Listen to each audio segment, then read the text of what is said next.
Hey everybody, welcome to the HOLTECAST. Jack Grimsey back alongside Robert Lintott. I had last week off, but maybe I should have took this week off because Villa won, Robert. In one hell of a match too. I mean, I know a lot of people were ragging on that first half and saying it was boring, but who the hell cares? We won. We got an away match win. That's great. Yeah, the first half was for drinking anyways, but I mean, it didn't really matter how it went down because we got the 3 points, and it doesn't really matter if you're playing a promoted team. Going there and taking the 3 points is great. Yeah, and I would actually argue that this promoted team might have actually been, and I'm not original in this argument, but this promoted team might have been harder than most to visit because it's their first ever Premier League game. I mean, that entire stadium was just crazy. Yeah, they won the championship last year, AFC Bournemouth, and they put up a good fight against us in the FA Cup, and that was when we still had Lambert. Yeah. Yeah, it was. I mean, they looked ready to play. It was a carnival atmosphere. It was the first day. It's always great to get back to playing meaningful football. Oh yeah, it was. I mean, God, the away fans were in good voice as always. Our away fans are the best. Yeah. We could just have all of them. Maybe they don't show up to home matches. I don't know. I got to say, now that we've gotten out of there with 3 points, playing in a stadium that seats fewer than 12,000 people is really cool. Oh yeah, and now that Villa are winning, maybe Villa Park will be full. Yeah, playing in a stadium that will seat more than 12,000 people. 3 times as many. Excellent. Yeah, actually, speaking of attendance, it was announced today that tomorrow's match against United is officially totally sold out. Good. That's what you want to see, and I guess that's what you'd expect. Usually, it is for the big teams. Yeah, I'm looking forward to seeing the mosaic in the Holt End from Get the Holt End back. They've been doing a hell of an effort with that this year, and I'm looking forward to see if it looks as awesome as I hope it will. Yeah, I'm just looking forward to watching a game on Friday afternoon. It'll be awesome, and I would love the idea of Friday night football more if I were in England and it were actually Friday night football. yeah, kind of like Monday night. Yeah, like Friday 2:45 p.m. football doesn't have quite the same ring to it. No, but it's that EPL TV money. You got to get it. Yeah, exactly, and that English Defence League money. Yeah. Because remember, that's the only reason we're playing this thing on Friday night, is the EDL having their march through Birmingham or wherever the hell those raging racists are going to be. I mean, what? Yeah, what? Is Will Hughes one of those guys? Oh God! Well, now that he's torn his ACL, he's got time. Yeah. Let's get back to the match we played and we won. Yeah. I mean, so what did you think of that first half? I thought it was satisfactory. I mean, like we were saying, going into that tough environment, and we didn't give away a lot of good chances. It was under control. I mean, we didn't create a whole lot, but still integrating the new players into the squad, and that's going to take time. Yeah. It's an entire new team. Look at the team that played in the FA Cup final. I think only Westwood started. Do you buy Sherwood's explanation that they intentionally went out to stifle the crowd in that first half? Yeah, I do, and I think that they were playing a little more conservative. You look at the forwards that they had out there. They were just 3 really quick guys, and it was obvious that they were trying to break. Yeah, absolutely. The thing that makes me really buy that explanation that was intentional was the fact that, those 3 chances that they gave up because they were being stupid aside, Villa never looked panicked. They never looked worried. It looked as if, this were all part of the plan and they'd been meaning to do that all along. And it was nice because we saw that the back line was playing well as a unit. Micah Richards was great. Jordan Amavi was excellent. Kieran Clark was pretty good. And, Bakuna? Yeah. He was Bakuna. Yeah. It didn't cost us. It was okay. Yeah, Micah Richards in particular amazed me because he had spent the entire preseason sort of being shaky in that center back position, and he was, arguably the man of the match. Yeah. Just looked very calm, very confident, very poised. Again, he made kind of a dumb mistake, but didn't clear his line well enough. But he's starting to eliminate those, and he spent most of the match being one of the best players out there. Yeah, getting forward. Yeah, absolutely. And like Adam wrote in his tactical review, his getting forward cut down on what the Bournemouth midfield could do. and it really limited their options. It made the center an untenable position for them to be, and shoved everything out to the flanks where they weren't having much success. Yeah, exactly. It put them in a tougher position. And although I know we look at the stats and Villa didn't have more possession, they had actually considerably less, but it was what they were able to do with the possession. They still had spells of when it was tough to string 3 or 4 passes together, but they also had pretty decent passing moves. Yeah, absolutely. It was I think everything we could have asked for. In the first half, what were the weaknesses you saw? Just, I think, team cohesion. Yeah. More than anything. Just, I mean, you played the friendlies, but not everyone played 90 minutes together, I don't think. Yeah. Vertu, I don't think had played with most of those people because he played the second half of that Nottingham friendly. No, a lot of people were even saying that some of the newer guys like JV, Jordan V, weren't going to be able to play just because it was too soon. And then Carlos Heel and Jack Grealish obviously both ended up missing, but I don't know. I think it's nice that Grealish will get a chance to be able to come back when he's perfectly ready. Yeah, exactly. And the fact that we have the depth to allow for something like that is really refreshing. Yeah, indeed. So the first half, what about Ayew? He was the guy that kept getting criticized. Ayew is a guy who I think is a wild card. I mean, you look at what he did at Lorient, and no one expected him to do that there, but he managed to score 12 goals last season and comes into Villa, and he's got good pace. He's got a good shot on him. He can pass the ball pretty well. He doesn't do anything great, but he does everything pretty well, and I think just if he gets some time. And I don't think he's a right winger either.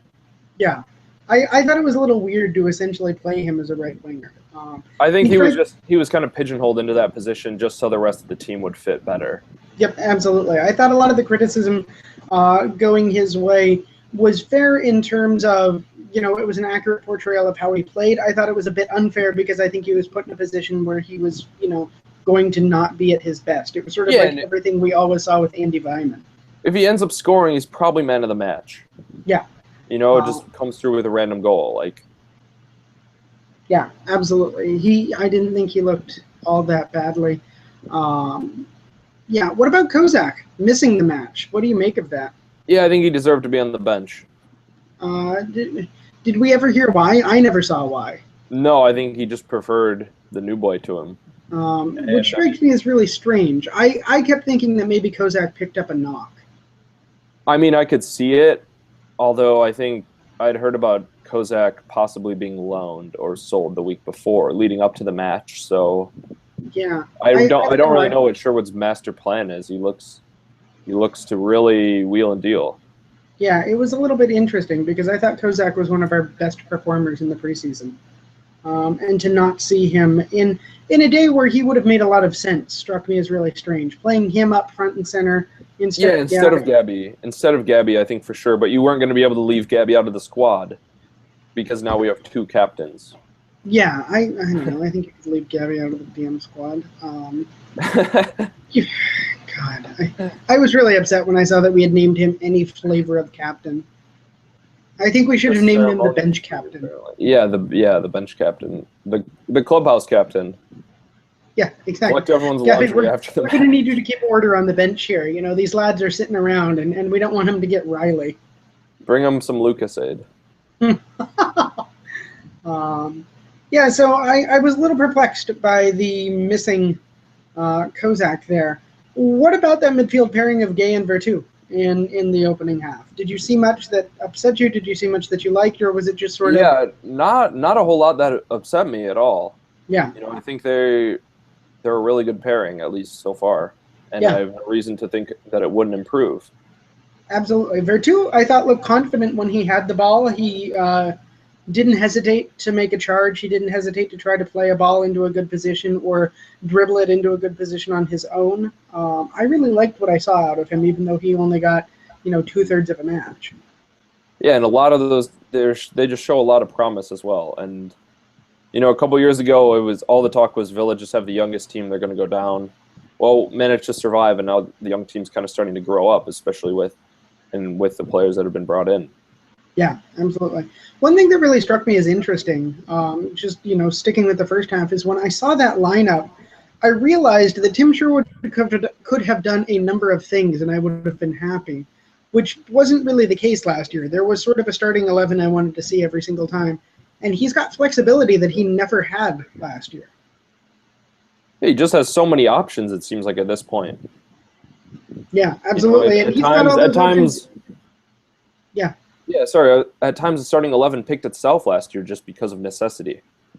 Yeah, and he's got all those options even with a few key injuries, without Grealish and Hill, and he still had some flexibility in what he could have put out there. Yeah, and you got to think about that in training as well. Just having so much more squad competition, it's going to make the players better. Yeah, absolutely. And the nice thing is, there's a lot of room for this team to grow. Like we were tweeting about yesterday when Westwood signed his extension, we've now got 11 outfield players signed for the next 4 or more years. Yeah, exactly. I was seeing the news going up on the site, and it was making me really happy because I was like, oh, well, Westwood, he didn't even start, but, well, or he did, but sorry, but like he didn't even. Yeah, he did start this time. He didn't start much. Yeah, he didn't start all that often. Yeah, he may not always start. Yeah, he was behind those guys, but if everyone's healthy, maybe he doesn't start. What about Ashley Westwood? One of the most perplexing players around, I think. Set piece wise, what the hell? Like, so we finally score on a corner. Yeah, after a day in which Ashley Westwood looks like he still can't take set pieces, and he looks like junk, and we've seen it all preseason, our only goal comes from an Ashley Westwood set piece, so I have to sort of shut up, I guess. And a substitute scored a goal. Yeah, which never happened last year. Rudy. So talk about Rudy. I know you're really excited about him. What made you happiest about him? Just his movement, and I don't know, he's obviously another huge body that we have up front, which it'd be fun to see him paired with Kozak and just see what they could do. Just 2 wrecking balls up front? Yeah, just a double battering ram, and just against teams with weak central defense, or just try to bulldoze them, I guess. Yeah, I could see something like that. But yeah, I think, I don't know, his work ethic was good. I was scared he took a knock late on. He had already used all our subs because somehow Sherwood used all our subs, but Rudy he was great. Yeah, he did take that knock, but he seems fine. There haven't been any injury reports with him in them this week. Yeah, no, he carried on and looked all right for the rest of the match. Yeah, absolutely. What do you think about the refereeing? I saw Clattenburg run out, and I said, you know what I said? Oh, it's Clattenburg. Like, great. Yeah, I thought Bournemouth got away with a lot in that match. There were several players. They're always going to at home in that kind of a match. Yeah, there were several players who, when they got their first yellow card, I thought that should be 3. I mean, that's why it's nice to have Grealish. If he goes on against those guys, someone's probably getting sent off.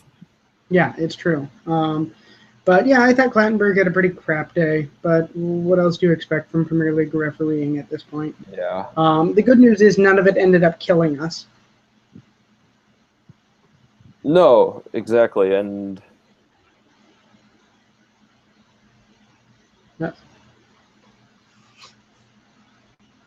you seem to have frozen a little, Jack. Yeah, so my internet froze for a second, but no, none of it ended up killing us. And if you watch the Chelsea match, Chelsea-Swansea, after, Courtois was dumb and now he's suspended. Yeah, that Courtois red card. Good God. What was he doing? He just waited. Yeah. You got to come up. If you're going to go out, you have to go get it. Yeah. Pretty incredible to see that. But Begovic, though, I was like, well, what if we had bought Begovic? Who would Chelsea have been playing? Maybe Shea Given. Wait, no. Shea Given to Stoke. We've had a lot of business done this summer. Yeah, we have. But like we were talking about a little earlier, let's get back to those contracts. Baker, I think Baker's a good one to have signed too, because it looked like he was going to go to Burnley like Matt Lowden, but I'm glad to see him stick around because now news is coming out today that Senderos could be off. Yeah, absolutely. We're seeing rumors that he could be off for something like €2 million or something. How? Who? Honestly, where did this money just come from? I mean, I actually get €2 million for him. That's not that much. We signed him for free, and he played 8 games for us. Yeah, and he looked pretty good in those 8 games. Yeah, he kicked the shit out of Balotelli, so that a lot of people. I mean, the thing is, 2 million euros really isn't that much. It's like, what, 1.5 million pounds? The euro is tanking, I guess. I'll give you that. Yeah, it's one of those things that part of me goes, how are we going to get any money for him? But then it's like, yeah, he's an international level defender, 2 million euros. If we bought him for 2 million euros, I wouldn't bat an eye. Exactly. I mean, it's like Crespo or, Essentially, we're valuing him at what, 4 times the amount of Crespo. Yeah. Sorry, Crespo. I guess I can see that. It seems a little high, but, yeah. But yeah, you're right. That Baker contract looks like it could be really good for us, and it allows him time to develop. He can go out on loan now. Exactly, and I think we need to start working the loan market a lot more because you obviously look at Bayern, Juventus, Chelsea, probably most of all, teams that are really good. Barcelona, I mean, that's where you develop your players. You can't do it in the second league, in the U18 league. Yeah. And even if someone like Gardner goes out on loan, and gets injured again? Oh, my God. Poor Gary Gardner. I feel so badly for that guy. Yeah. I mean, he seems like a really nice guy, too. Yeah. I mean, his brother is a blue nose and a baggy. Yeah. We don't mention that. We got Baker, we got Clark, we have Richards and Gabby even. Yeah, absolutely, on slightly longer contracts there. The next one up, I think, is Akora. His God damn it. He'll be done next year? 2 summers now. Oh, 2? 2 summers from now. That's a long way off. Apparently having a sprint. I mean, you have to get him tied down, but at least it's not running out next summer. Yeah, exactly. I mean, we've got a year before that one really becomes mission critical. But I think if you can get him tied down sometime in December, that would be good business. And it's huge how Lerner is opening up the checkbook so even some of these players can get bigger contracts. Mm-hmm. And, because you're going to have to give a bigger contract for a bigger buyout clause. Like we lost Delph, it sucks. We lost Benteke, and that's okay, but maybe next time we want to lose him for 40 million instead of 32. Yeah, absolutely. It's I don't know, and Lerner should be given credit for opening the checkbook, but do keep in mind the fact that we've brought in something like 45 million in incoming fees this year. Oh yeah, but also over the past few years we really grinded, and Paul Lambert did a great job to eliminate some of the contracts and survive. Yeah, you can say what you will about Paul Lambert, but yeah, he really cut down on that Martin O'Neill excess. Yeah, he earned his money. He really earned his money. Yeah. But yeah, so I mean, that's the really amazing thing to me is we have practically rebuilt this team, and the net spend has to be, I mean, because I haven't seen all of the numbers and I don't know precisely, but right now our net spend has to be under 10 million. Oh no, I think I looked the other day in Transfer Market and we were like +5. Oh wow. I mean, yeah, we've rebuilt the team for practically nothing at this point. We stayed within. And with the money coming in, Mm-hmm. no reason to think that Tom Fox and Randy Lerner and even Sherwood aren't completely on top of everything. Yeah, absolutely. And our new, sporting director, too. I wonder what role he's playing in all of this. Yeah, I mean, he's hopefully he's talking to Barcelona. Yeah, and talking to Barcelona about Adama Traore. Traore? That's literally the first time I've said that out loud. Traore. Adama. Let's call him Adama, because I think that's what everyone calls him. You can just call him Hulk. Have you seen his shirtless picture? Is he ripped? He's massive, yeah. Are you excited about this possible signing? Yeah, I don't think there's any reason not to be, because just he fits in with the kind of players Villa are bringing in, not necessarily English, even though Sherwood said that's what he's going to be bringing in for the rest of the window. But again, just banter. That's been my favorite quiet storyline this week, was like Saturday or Sunday, Sherwood said, yep, going to be English players. We haven't been connected to a single English player this week. I'm honestly surprised that he signed so many foreigners, just because from his team selection previously, we thought he really only liked English players. It turns out we don't know a damn thing about Tim Sherwood. He is the most interesting manager in the Premier League. He is, and he's, I'm legitimately getting to the point where I've gone beyond, midway through this summer it was I have faith in him because he seemed to do well in 3 months. I'm getting to the point where I have faith in him because he seems like an intelligent guy. Exactly, and that's why I was like Tactics Tim was just such a troll nickname because everyone's like, oh, he's an idiot. He just runs 4-4-2 and just says, oh, go attack the goal, lads. Like, I don't know, but he's actually got some substance behind it. Yeah, if you didn't see it this week on the site, Alex wrote a column that basically said maybe we should call him Tactics Tim seriously. Yeah, I mean, he had a weird squad to work with at Villa. Yeah, and at Spurs, he won a bunch of games, more games than anyone else. His win ratio. Yeah. What could you say about his win ratio? He doesn't have a good draw ratio. I'll say that. I hear his win percentage is second to none. Second to none. Second to How none. about that? And he's been fantastic with Villa. I'm still of the mind that we are going to be blown out of the water a few times. Oh yeah, like Southampton was just that was just preparation for what's to come. We're gonna get nuked. Absolutely, we're gonna get. I guess I don't know if you saw what happened in China. Like that's gonna happen one time. No, Jack. But we can't. No, we're going to get blown out of the water like the Spanish Armada. Let's keep this to our English audience. Keep it historical. Keep it to our English audience. They always love sinking the Spanish Armada. Yeah. Speaking of Spanish, but we'll have some Spanish players on our team.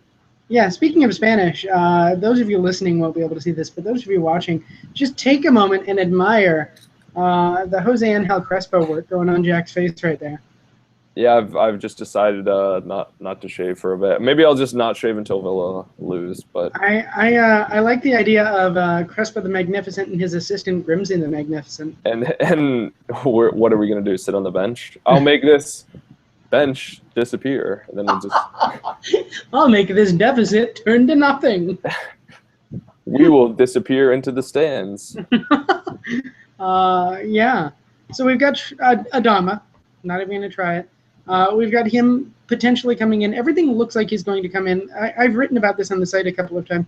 It's a really weird rumor because of the fact that it looks really sure that he's coming, and yet the price being reported is anywhere between 4 million and 12 million pounds.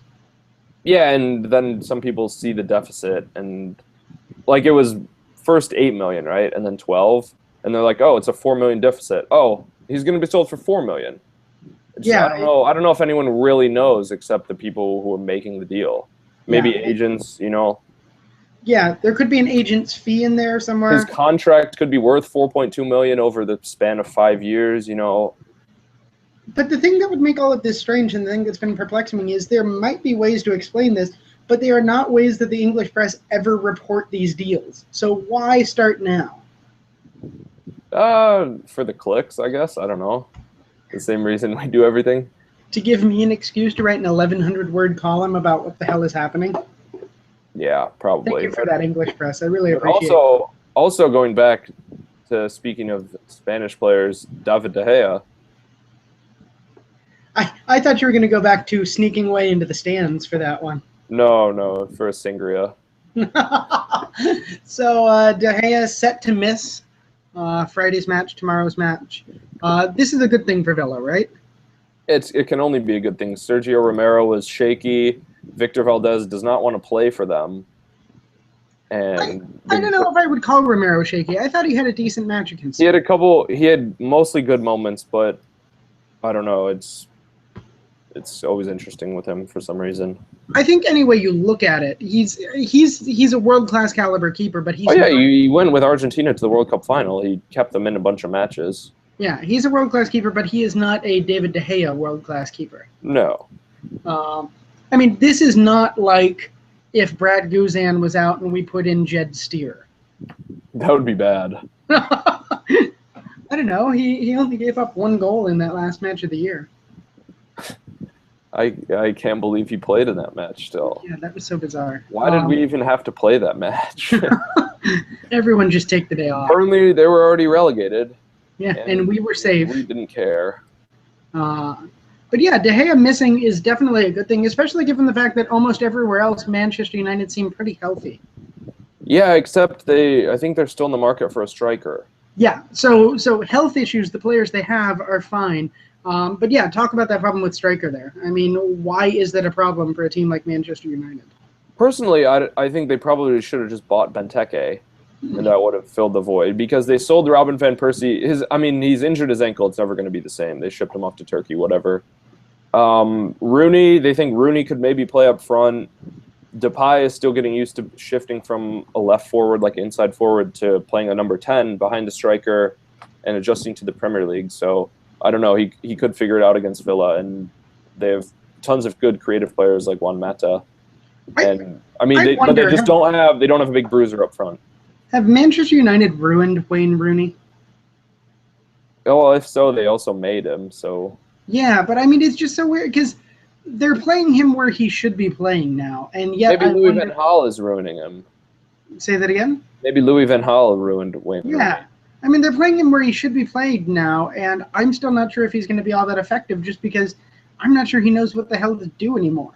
Cut to him scoring 3. Yeah, he always destroys us. He scores either a brace or doesn't score. I think he did for the last 12 matches or 8 matches, something. Yeah. No, I think Benteke would have been a huge boon to them, and I'm really surprised that they didn't go in for him. Although I'm sort of glad. I don't think I'm ready for Benteke to walk into Villa Park for the second match of the season. Oh, that wouldn't be a lot of fun, no. But if they, I mean, that would be tough. Yeah. Especially, I think I'd rather see Fabian Delph. What, on the bench? You can see him slithering his way through the grass there. Yeah, Rooney has 13 goals against Villa, and more than against any other team. So, how many players? I wonder, because we always hear stats like that. How many players have more goals against Villa than against any other team? I'm not sure, but here's another stat. Since the start of 2013-14... It froze again. Oh. No, there you are. Am I back? Yep, you're back. All right, here we go. Since the start of 2013-14, Rudy Justita scored 20 headed league goals, more than anyone else in the top 4 tiers of English football. Oh, all right. Boom. So I don't know. He seems like, we were talking about him earlier, he seems like a guy who maybe can only score with his head, you think at first. But then he flashed that volley across goal, and it was a great effort. Yeah, and absolutely. At first, I was like $6 million from a random guy from Blackburn, but okay. Yeah, absolutely. It went a few inches wide, and it looked like it could have gone in. If it had just been a little over to the right, it would have gone in. It was past the keeper. That was not a problem. Yeah, sorry to digress on that, but final thoughts. I think he probably will start for the Manchester United match. Yeah, I think so too. He made a case for himself. And that lineup, the way it shook out at the end of that Bournemouth match there, it seemed like a smart way to go against United. Because it's solid defensively, and it also has some strong, potent attacking ability. You can take it to United with that. And that's what it's going to take. It's got to start with defense, and I think now with the squad that Sherwood has, both the defenders and the midfielders, it's really that's what it's built to do. As well as have some fireworks going forward. Little part of me wonders, do you start with Sanchez so you have that bruiser in the holding position? Yeah, let him pick up a card and then take him off. Yeah, and then bring in Westwood a little bit later, maybe. Or alternatively, maybe don't start Vertu, put Westwood in his place, and put Sanchez back in that holding mid position. Yeah, and then or you could shift 4 to midfield and only play with 2 strikers. Yeah. You can play Rudy and Ayew. Yeah, there's a lot of options here. Because Sinclair didn't impress me in the first match. No, he didn't. But that said, he was fired during the preseason. So he's bought himself a lot of room in my book. Yeah, he impressed me. Well, in the first, I was going to say he impressed me more than Gabby, but not in the first match, actually. Gabby, I thought, was more useful than Sinclair was. Definitely. We don't do predictions anymore, so sorry, we don't have one for you. But if we did, there's no way in hell we would predict a win, because Aston Villa have not beaten United at Villa Park for 20 years. Yeah, they just don't do it. It's a tricky little situation. So you will never catch us predicting the win. In fact, I looked it up today. I was counting. Since that point in '95, Villa have only beaten United 3 times, I think. So 3 times since I was 3. Yep. Great. That's sad. Yeah. Did you see Alex's tweet today? Aston Villa haven't beaten Manchester United at Villa Park since he was 26 days old. Yeah, see, there you go. I tweeted at Alex and told him he was fired for making me feel old. Jerk. I guess before we go and have to break the news to Alex that he's fired, we'll do a couple of Twitter questions. And this one is the Villa defense properly structured to meet the needs of the season ahead? It was from @SpeakReason, and I said, yeah, I think so, Robert. I think you feel somewhat similar. I think the structure is there. I think we need a little bit more depth. A little, yeah, and it's just gonna hopefully when Okora comes back. That'll help a lot. But if Cinderos is going out, I think at the very least you can't lend out Baker then. And you probably need to bring in another center back. Although if Crespo, who we haven't heard of since his injury against Nottingham, was it? Yeah, the final friendly. Yeah, whichever preseason he was in. If he's back, he provides depth at all four positions on the back line. So if he's healthy, he may be our answer. Yeah, that's huge to be able to play anywhere. But next question, best hair on the team. I think it's got to be Rudy. Really? I would have said Amavi. Amavi is pretty good. He's got some pretty great hair. And I think there's some serious contention from Mark Bunn, who looks like he stepped out of Dawson's Creek. Yeah, Robert really likes Mark Bunn. Listen, I've got a bit of a crush on Mark Bunn. And let's be honest here. The best hair on the team is not on anybody's head. It's Crespo's beard. Probably. That hair is perfect. That man just makes me smile every time I see him. Isn't it nice to have players that don't look like Hutton? Unfortunately, we still have a player that looks like Hutton.